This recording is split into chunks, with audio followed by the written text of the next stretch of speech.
नमस्कार दोस्तों, मैं अभिमन्यु भरद्वाज आपका स्वागत करता हूं माई कंप्यूटर कोर्स में। और आज हम जानने वाले हैं कंप्यूटर की पीढ़ी के बारे में, यानी कंप्यूटर जनरेशन्स के बारे में। कंप्यूटर जनरेशन्स में जो आप वर्तमान स्वरूप आज कंप्यूटर का देख रहे हैं वो इस तरह का नहीं होता था। शुरुआती कंप्यूटर बहुत बड़े होते थे और कमरे के आकार के होते थे। धीरे धीरे क्रमिक विकास के दौरान इन कंप्यूटरों में कुछ बदलाव हुए और आज जो आप अपने घर में कंप्यूटर को देख रहे हैं वो उस तरह का हुआ। धीरे धीरे हुए इन बदलाव को हम कंप्यूटर जनरेशन्स के रूप में जानते हैं और अभी तक 5 जनरेशन्स के कंप्यूटर हमारे बीच में आ चुके हैं। तो अब जान लेते हैं कि प्रारंभिक कंप्यूटर से वर्तमान कंप्यूटर के बीच में कौन कौन से बदलाव हुए और वो कौन कौन सी पीढ़ियां हैं। तो सबसे पहले बात करते हैं प्रथम पीढ़ी के कंप्यूटर्स की। 1942 से लेकर 1955 के बीच में प्रथम पीढ़ी के कंप्यूटर का विकास हुआ।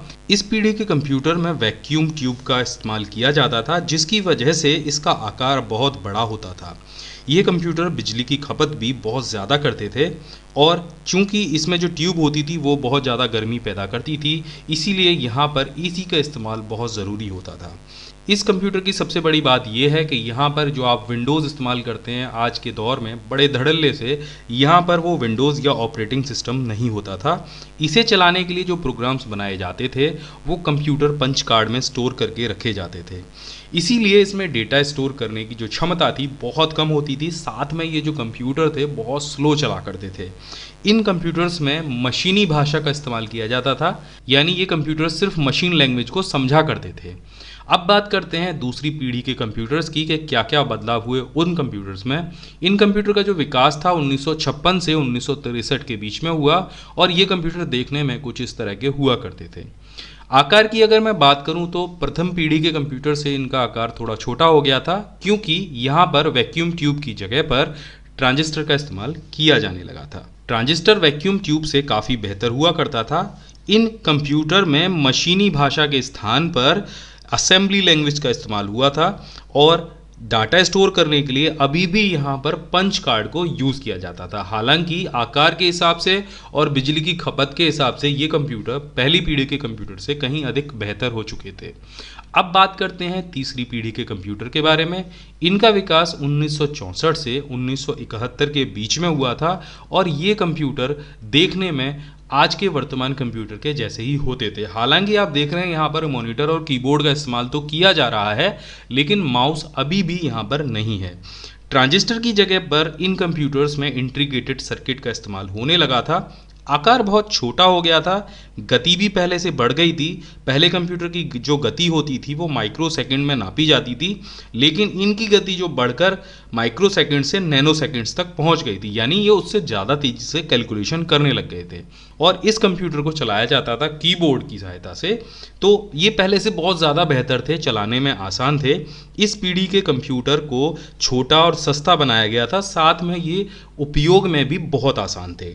इस पीढ़ी में जो प्रोग्राम थे, जिन प्रोग्राम्स को इस्तेमाल किया जाता था वो थी आपकी हाई लेवल लैंग्वेज, यानी उच्च स्तरीय भाषा, जिसमें पास्कल और बेसिक का विकास हुआ था। तो ये पहले से बहुत ज़्यादा बेहतर थे। अब बात करते हैं चौथी पीढ़ी के कंप्यूटर के बारे में। इनका जो विकास है 1971 से लेकर अभी तक चल रहा है और ये देखने में हमारे वर्तमान कंप्यूटर के जैसे ही है। हालांकि जो इमेज यहाँ पर आप देख रहे हैं वो 1971 में विकास हुए एक कंप्यूटर की है, जिसमें मॉनिटर, कीबोर्ड और माउस दिए गए हैं। इस कंप्यूटर में इंटीग्रेटेड सर्किट के स्थान पर आपका लोकप्रिय जो अभी वर्तमान में आप इस्तेमाल करते हैं माइक्रो प्रोसेसर या सीपीयू आ चुका था। इन कंप्यूटर का आकार छोटा होने के साथ साथ जो इनकी स्पीड थी वो बहुत बढ़ गई थी कैलकुलेशन करने की। साथ में यहाँ पर हाई स्पीड वाले नेटवर्क, जिसे आप लैन और वैन के नाम से जानते हैं, उसका भी विकास हुआ था। यहाँ पर पहली बार ऑपरेटिंग सिस्टम में MS-DOS का विकास हुआ और धीरे धीरे करके जो MS-DOS थी उसका विकास माइक्रोसॉफ्ट के विंडोज़ के रूप में हो गया था। ज़्यादातर कंप्यूटरों में ऑपरेटिंग सिस्टम के तौर पर विंडोज़ आने लग गया था।